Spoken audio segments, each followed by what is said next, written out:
bag alert, major bag alert. Oh, mailbag time, Middlecoff. Let's get it on, baby. Whoop, whoop, whoop. We are sponsored by Tito's Handmade Vodka. We are brought to you by MyBookie.ag, promo code HAM and the number 1. Yeah, we are. Get your gamble on. Big weekend, guy. Get a lot of bets to be made. Send us pictures of you drinking your Tito's. Check Yep. out Puesto, liquidiv.com, code HAM, 25% off. Well, if you're a little hungover, just go to liquidiv.com. Use the promo code HAM, 25% off. I can't recommend it enough. Been using all week. I'm hydrated.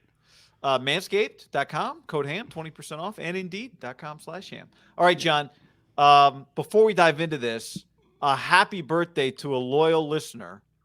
Okay, shout out to our guy, John, Jon, not with an H, Jon. This photo came to us from his wife, girlfriend. If she's not your wife, I mean, John, let's put a ring on it. Melissa, who DM'd us like a month and a half ago and said John's birthday is October 18th. He's part of the Libra crew, Haberman and Middlecoff, October birthday month. And can you guys wish him a happy birthday, October 18th? So his birthday week comes to a conclusion, John.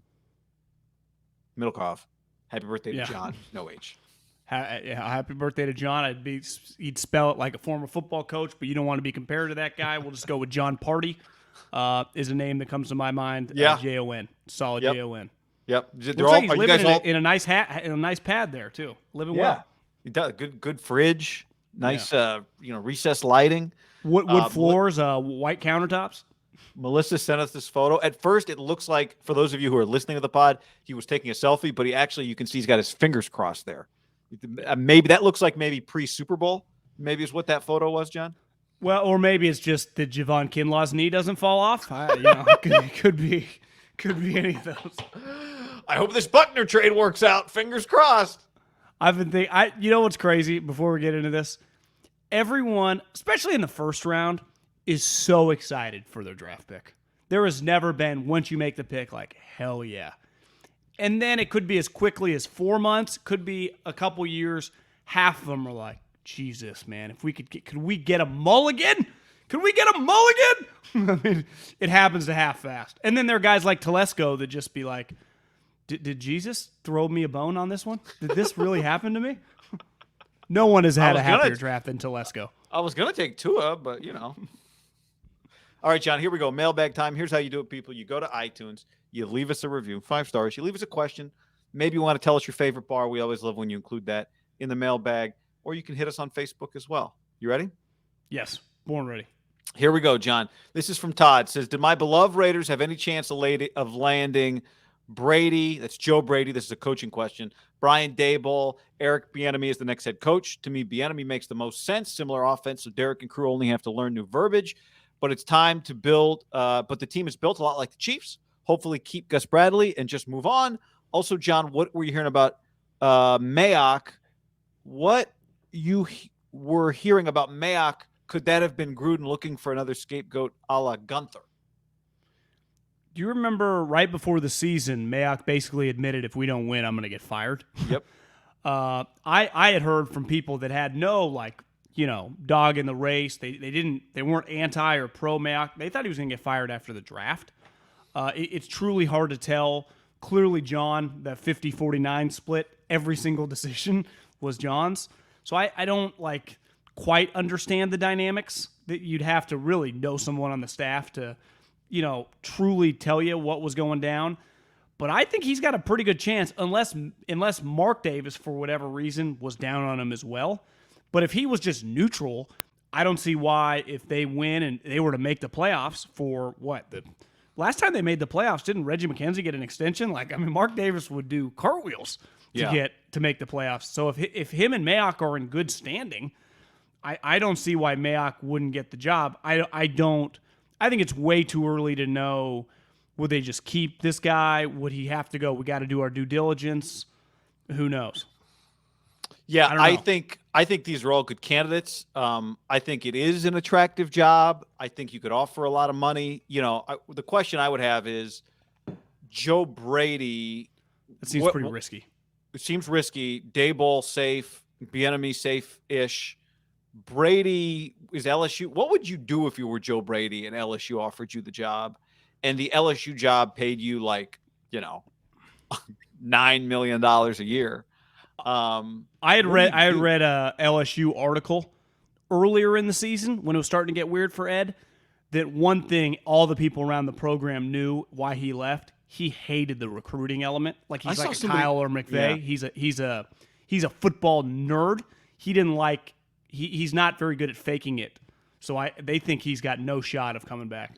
Yeah, he'd be I think a guy in his position would be nuts to go to college when you're, just like I think Kellen Moore would be crazy to go to college. I don't think Scott Woodward, when you look, Chris Peterson and Jimbo's last two hires, Joe Brady doesn't really fall under that. No, and I also think when you're LSU, I think this about USC, you can take somebody else's head coach, so go take somebody else's head coach, right? You're LSU. You go get Urban Meyer or Mike Tomlin? What if Mike Tomlin was just kind of over it and just like, fuck it? Yeah. He would get NFL jobs. Like, wouldn't the Raiders want him? Yeah. No, I know. But if you were him, you wouldn't leave the Steelers for the Raiders. But if you wanted to change of pace, maybe you'd go to LSU. I think that would Derek. Be sweet. That's my hope. But I also think this: if you're any of these guys, if you're Bieniemy, Dable, or Brady, you're like, well, is Derek Carr getting extended? Yeah, I mean that's a huge variable in the whole. But again, that's where I think you got to watch the season play out and see how he plays specifically. Because if he plays well, he's not going anywhere. Yeah. You can't. I would just want that assurance. You can't upgrade. If I'm the coach, I would want to know that you're going to pay him whatever is necessary to keep him around. Luckily, Derek doesn't want to leave, right? No, I'd rather die. Next up, John from Delta College Center. Great pod, incredible chemistry, longtime buddies and colleagues, NFL and Barriers centric with some golf talk on the side. Check it out. For the podcast, I've been such a big fan of the defender of Kyle, but that's predicated on him being the genius who can consistently scheme up advantages, making poor talent solid, solid talent good, and good talent great. At what point does his reputation start being questioned? 1 good year out of 5. I know John keeps saying he's having a bad year play calling, but this can't continue. How does a coach change his approach to get better results? If McVay, his one-time understudy, is his contemporary, he is getting dominated. Bar's suggestion, Rick House at 246 Kearney Street in San Francisco. Incredible cocktails. Keep up the good work. You ever been there? No. I appreciate the address, though. I do, too. Rick House. She's a Rick House. Where's Kearney Street? Kearney's downtown. Gotcha. At what point does Shanahan's reputation begin to be questioned? Well, I mean, I'd say it'd take a hit this last 3-game stretch. Really, it has taken a hit, yeah. I think it would really, where it really would be purposeful, like where it would matter, is once Trey Lance starts playing consistently. Yeah. I mean, but this like would be this. This is a week, with Jimmy Garoppolo off a bye. Like you should, a home game, you should be able to win it. You're favored, right? You just need to win a game, and everyone will take a deep breath. Just win a fucking game. No doubt, but in terms of like a conversation about his reputation that matters, that really matters. That's like, is his job? Is he losing his job? To me, that conversation starts when Trey Lance. I mean, it's happening already, but Trey Lance, his handpicked quarterback, being the starting quarterback for the 49ers. I would say though he'd go in with bad vibes, to that experiment. Yeah. No doubt. You're saying if they're like, Jimmy's the quarterback this year and they missed the playoffs. Yeah, like you go 6-11 and Trey's injured and it's like, what the hell was that? You got no first round pick. Yep, heads are falling off. Yeah. Trent, really love the pod, especially with local ties to Sacramento, being raised in Yuba, 1 hour south of Sac, then graduating from Fresno State in 2018. Best bar, clearly, Doghouse Grill in Fresno, exceptional food, great atmosphere, and excellent bar selection, including Tito's. Mailbag question. Now that Gruden is out, what do you think the future is for Derek Carr? Clearly, Derek is the only stability the Raiders have had for years now. Do you think they extend him long-term? How many games will the Raiders have to win for him to get an extension, knowing they'll have a new coach who might want to go another direction? Who's the most famous resident of Yuba? The most famous resident of Yuba? To make it out of Yuba. Oh, it's there's a football coach. No, I don't know who. Chris Peterson's from Yuba City. Oh, that's not who I was going to. I was going to say Max Stassi. My dad was good friends with the Stassies. I don't think I have. To me, Derek is not going anywhere. He's getting extended long term. He is. No coach would want to mess with changing quarterbacks. Mark Davis wants no part of changing quarterbacks. There's no reason to change quarterback at this point. I don't see how he's not extended. Yeah, I mean, it would be a lot's changed, obviously, the move, but they balked and they hesitated and they ultimately said no to paying Khalil Mack $90 million. Derek's rate right now as a free agent, what's Derek getting? Minimum 150 40. million guaranteed, right? Yeah. So it's As a free, we know that free agent rates and but I'm just saying like an extension this offseason, I'd say it would feel very team friendly at 130 million dollars guaranteed. yeah, Right? yeah. So he's going to be very, very expensive for a team that, has had some issues in the past. And in reports, Mark Davis does not have just extra income. Obviously, 2020 they took a pretty big hit, and it's only 1 year into this. Could be a little more complicated. Now, they have an extra year to play with, right? He's still cheap this upcoming in 2022. Like, they don't have to extend him this offseason. Yeah, and I believe him when he says he doesn't want to go anywhere else. Yeah. Which works in their favor. I would say most players in Derek's position, though, would not have to play the final year of his contract, right? Yeah, yeah. But I mean, like, would you, if I said to you, it comes to that, is Derek sitting out like camp or something? Oh, no. You're lucky that he's so nice. Chance. Question. I don't know. His agent might, really pressure him to do it. I don't know if he would. Chance says, what do you think the best record the Niners could get with Jimmy Garoppolo starting the rest of the season? He seems to hit a stride in the second half of the 2019 year. And is that number higher or lower than what Trey Lance at quarterback would do? I tried Puesto and Irving, CA. It was amazing. Okay, well, open up the schedule. Let's go. Okay, you win this weekend, you're 3-3, and it feels like you're not dead, right? Then you get the Bears in Chicago, probably coming off an ass kicking to Tampa. You should beat the Bears. So let's say 4-3. Then you get a rematch with those pesky Cardinals, who by that time might be like 9-0 in Levi's. You just got to throw the kitchen sink because you just got this back-to-back games of, if you're 4-3 after the Bears game, Cardinals, Rams, both at home. Right. Can you go 1-1 in those two games and then all of a sudden be 5-4? Then you get the stretch of Jags, Vikings, Seattle, Cincy, Falcons, Titans, Texans. Like, I think you could get to 10 wins, but to me, you have to win these next two games. It's a little bit like the first 2 weeks. Like, you have to win those. Like, you got to win these next two games to have a fighting chance. Yeah, and I don't know that which quarterback is. It's hard to predict what they would be with Trey Lance. I think they could win with Trey Lance. It'd be different. But I don't know that, like, at this point, I think they'd win less games. I don't think they'd win. I wouldn't predict, at least as I go through, less wins with Trey Lance, because I do think what you'd get is a guy, you add a dynamic to your offense with his run game, and you would get a guy that I think should get better as the year goes on. So I don't think that conversation changes the one you just went through, whether it's Trey Lance or Jimmy Garoppolo. Like, either way, there's a lot of other good players on the team, good defense. You got to be able to run the ball. Kyle Shanahan, right? Like, it doesn't change dramatically for me with whether it's Trey or Garoppolo. Like, Garoppolo should be able to beat the Colts and the Bears, right? Yeah. And he's also liable to throw 100%. picks in 2 games. Yeah, but I'm just saying, like, he's beaten the Cardinals and the Rams before, so it doesn't. Exactly. Good question. Next up, Kevin from Eagle Point, Oregon says, favorite bars, Bricktown Brewery in Medford, Oregon. The grand reopening is the end of this month. I have 2 questions. Did you see the Ayuk situation? Do you see the Ayuk situation working out like Vernon Davis and Singletary, or more like Pettis? Also, is Kittle an injured guy? I love the way the guy plays. He plays hard, puts it all out there. But him being out a good portion of the year is hurting this offense in both the run and pass game. Love the pod. Been a listener since the 95.7 days. Tito's promo code HAM. P.S. Need to bring Papa back on the pod for a show. Ooh. Well, I mean, by the time this mailbag is out, you know that Greg was on the show yesterday. So this isn't really an announcement because the show is being recorded, not live. But there you go. But there was some technical issue and Papa didn't come on, which I guess is possible. We'll find out in about 20 minutes when we talk to him. I don't know if Ayuk has the upside. Like the Vernon ceiling when he was on was a top 2 or 3 tight end in the league, and on any given day could be a top 2 or 3 player on the field every game he played in.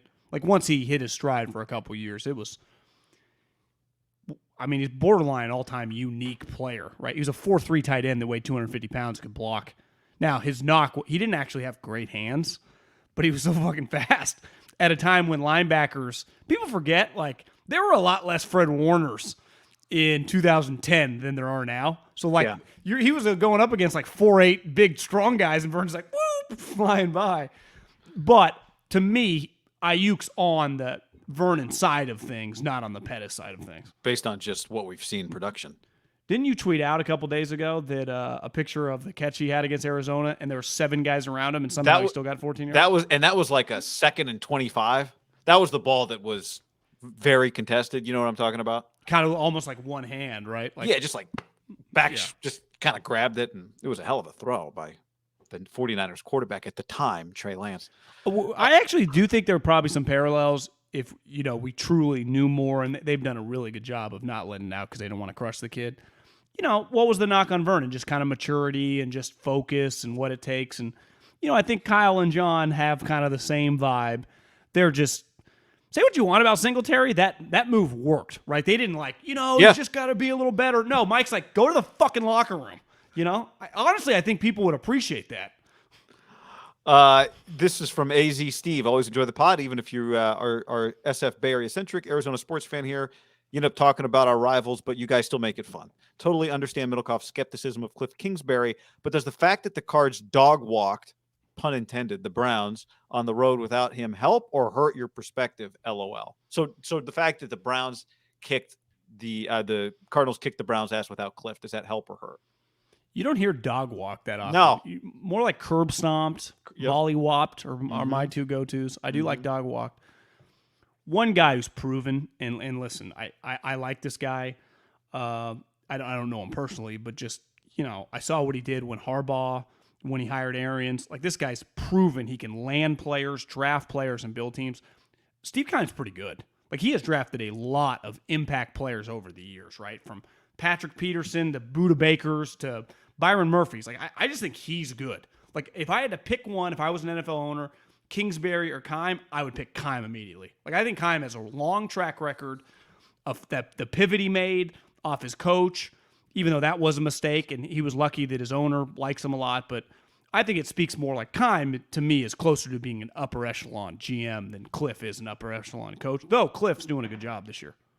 I think when you're in charge of an operation and that operation performs in your absence well, it's a positive reflection of you. I don't think it's a negative reflection of Cliff Kingsbury that they played well without him. I think it's a positive reflection of him that the system that he built was able to carry on without him for a game.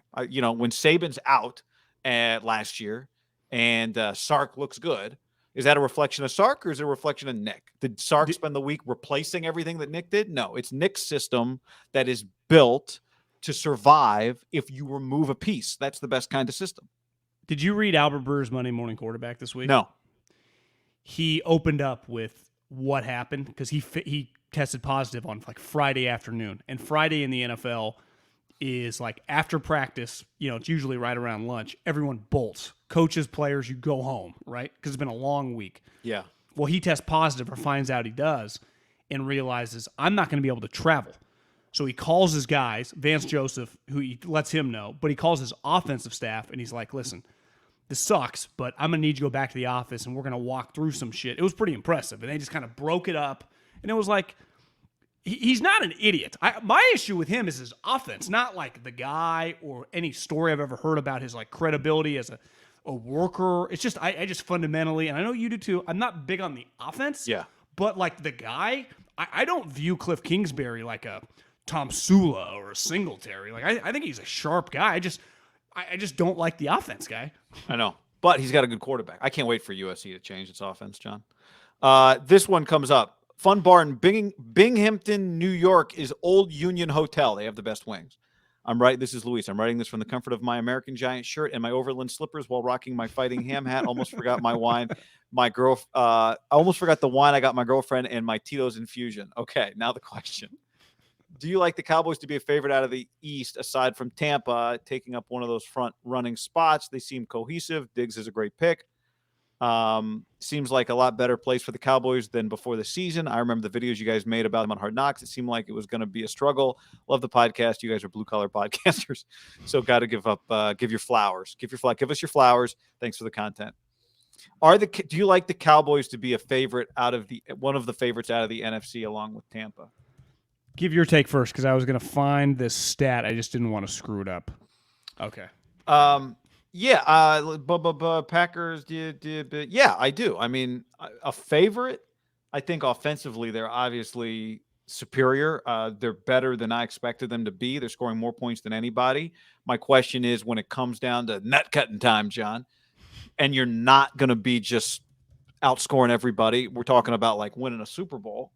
I don't know that they can find the ways. Are they going to find ways to win and score in lower scoring close games? But yeah, they have. I've changed my mind on them a little bit. But in the end, I like Tampa more. But after Tampa, I think there's a fall off. I think you'd be hard. And the Rams, sorry. Non-quarterback pick to find a better first two picks the last handful of years. So you can't include a quarterback because obviously a quarterback trumps it all. But just first round, second round, then the Cowboys 2020, CeeDee Lamb, Trayvon Diggs. Like those are your first two picks. Like what would the Niners do to have like those two impact? Do you know that Trayvon Diggs in 2021 has one less catch than Brandon Ayuk?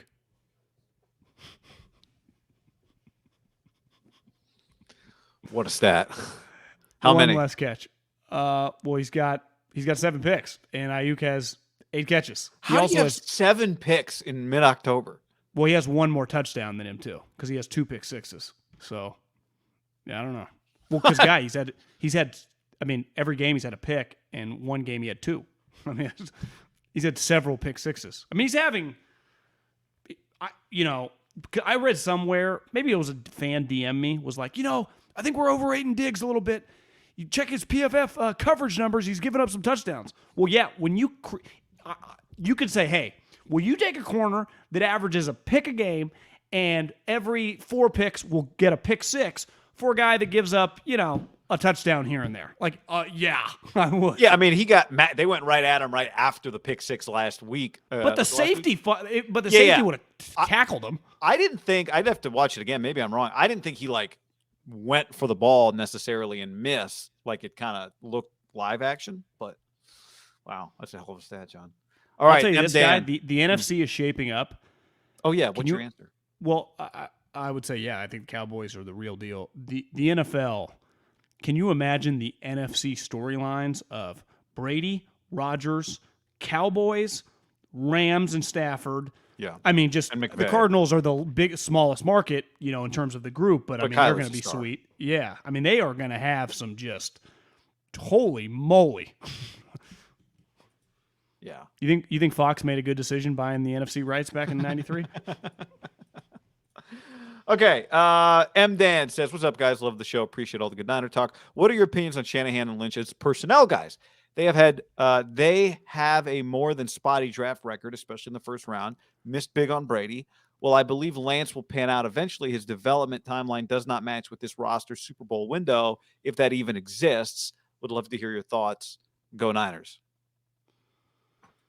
Yeah, man.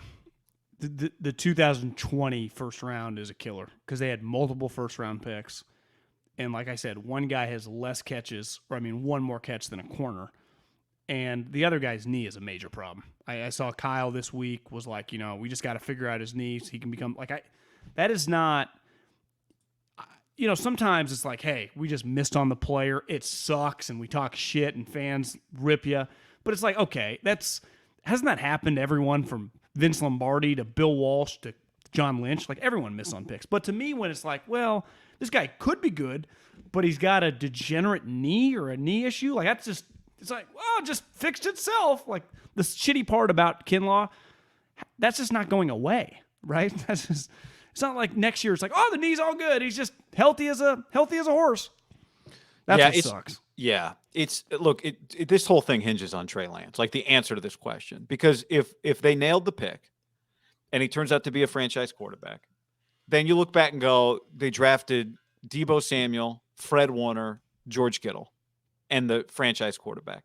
Like you would take that over and Nick Bosa. Wasn't a hard pick, but he's on the team. Yeah, they made the pick, so you would take that right over a 5 draft stretch. It's just what makes it nuts is that, two of those guys, one was a second rounder, one was a fifth rounder. But it's if they, to me, John, Ayuk, the Kinlaw thing is Ayuk has got to be, they got to figure Ayuk out. Part of being a really good team, though, guy, like part of the reason the Bills are good, obviously Josh stirs the drink, like he's become a star, but think how many other, like, they got, like, they used a first-round pick 22, Stephon Diggs, boom, he's sweet, right? They used other picks, and they hit on impact players. Dawson Knox, I think, was a relatively high pick, if I remember, third round. But, like, you did hit on other first-round picks around Josh. Yeah. That to me is, like, you can only do so much. Like, part of Mahomes' greatness is he has other elite players to throw to. That's why Ayuk, you're right. To me, Ayuk is very because good. Ayuk's on the same timeline as Trey Lance, right? Like, Fred Warner's not. I mean, but Fred can play 5 more years. So Yeah, right there. But Kittle's, I'm just saying, like, Ayuk's on the same timeline. I do think you want to pounce, though, on the rookie contract. And those guys are all on that timeline. And finally, the Patrick Mahomes family. This is a Niners question, but I just need to ask, what do you guys think of Jackson Mahomes, Patrick's brother, and Brittany Matthews, his fiance? Are they married now? I don't know if you guys heard about it, but on Sunday, yeah. Jackson made a TikTok dancing on Sean Taylor's number. There's another video of him pouring water on a Ravens fan after the Chiefs lost. Brittany isn't that great either. She was tweeting up a storm during the Bills-Chiefs game. When a lifelong Chiefs fan responded to her and respectfully asked her to stop, Brittany responded to the fan telling her to shut up. Not ideal. I don't like to family tweeting. It to me is just like, I don't hold family members to any standard when it comes to tweeting about anything. I'm with you. I just don't see what you're supposed to do. Like, he's got a crazy brother who does the TikTok videos. Like, what the fuck? He can tell him no, but what if he doesn't even care? What if to him it's like, I don't even notice, Yeah. But the other thing is, we're on social media. What if he's not really? Even though he tweets when he watches games. I mean, he knows it's going on, but he can't. He's not the guy's fucking dad. He can't stop the guy. I just don't blame Patrick Mahomes for his. No, you can tell your wife to calm down, I guess. The question But is, that could cause problems. Does she want it? it definitely could. Yeah, it definitely could. They but have also a child now, too. Like, stop he's in pretty supporting deep. me. Huh? I mean, they have a child together now, so it's like you got to be careful. Yeah, the brother, didn't everybody who was behind the rope step on the 21? See, you said that, but I thought that true? was boxed off, and he had made his way in there. If that's true, then that's yeah. But what am I supposed to say about Patrick Mahomes that his brother's an idiot? What do you mean? Oh, you saying does it just reflect on Patrick? Yeah, to me it doesn't. No, but I do think, not that I care about this topic other than Aisha being used to asked. say crazy things on Twitter. Yeah, I mean, sometimes star athletes can become, or famous people can become, like a little micro economy for the people around them, right? And clearly, he's a little for his brother. I don't know what Brittany making money. Brittany's just supporting. I put him in two different categories, I guess. I don't even like this. I hate talking about it. Well, just because, like, what the fuck? Like, we all deal with family members who are out there, right, in some form or fashion. Hell, we might be that person. It's not. You can't control other people. I know in 2021 everything you can control everyone. You can't. To me, the wife thing, listen, anyone that shares a bed with someone else knows this can be complicated. Yeah, I think, brother. I'm just saying, when you're the micro economy, you do have the pull to be like, hey, you can't do that, or can't, not to your wife, but to your brother. But then he Jackson's big enough now, like he's his own entity. He's his own micro economy. Well, I saw also his mom was tweeting on the Tyreek Hill pick that became, a ball to him that became a pick. Like, this bullshit shouldn't be a pick. That should be a fumble. The teammate, it's like, oh. Yeah, again, that's his mom. I don't give a fuck. I just truly do not give a shit about the family. I don't have them in my timeline because I don't either. No, I know. You just hear it. We got to ask the question, so we had to answer. Them's the rules here on the mailbag. Thanks for participating in the Haberman and Middlecoff mailbag, y'all. Later. You think Have a great should weekend. he just go Aaron Rodgers and just demote his entire family? when they like still one of the most awkward things that has ever happened in television is The Bachelor just having an empty seat for Aaron Rodgers, like he might show up at dinner that night. So weird. That helped justify to everyone to be on Aaron Rodgers' side. That's so weird.